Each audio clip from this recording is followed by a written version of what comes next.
Ассаламу алейкум ва рахматуллахи ва баракатуху. Мир вам. Меня зовут Сергей. Я мусульманин из Украины. Я принял ислам уже почти 20 лет назад. За это все время у меня в Украине, альхамдулилля, не было никаких проблем из-за того, что я мусульманин с местным населением. Всегда все нормально ко мне относились. Когда я устраивался на работу, когда я говорил, например, что я мусульманин и мне нужно молиться там пару раз в день, мне просто говорили, а сколько это займет времени. После того, как я говорил, что это займет 5-10 минут, они говорили, никаких проблем, молись, делай, что хочешь. То есть здесь мы видим благоприятные условия для ислама и мусульман.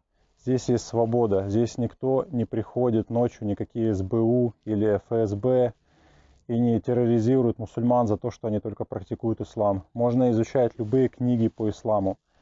Можно ехать за границу, учиться. Я, например, отучился в Мединском исламском университете на факультете хадиса. Альхамдулилля. Я приехал в Украину после учебы с дипломом. Ко мне не пришли ни СБУ, ни кто-либо другой и не начали обвинять меня в терроризме или в подобных вещах. Поэтому я хочу сказать, что Украина для ислама и мусульман – это хорошая страна, в которой можно исповедовать свою религию свободно. Также в Украине можно самоорганизовываться мусульманам. Мы, так же как Ассоциация мусульман Украины, выходили, вы знаете, мы выходили, ставили палатку в центре города, раздавали литературу не мусульманам, раздавали Коран, различные брошюры про ислам. То есть в основном это даже не встречает какого-либо негатива со стороны местного населения. То есть, что я хочу сказать?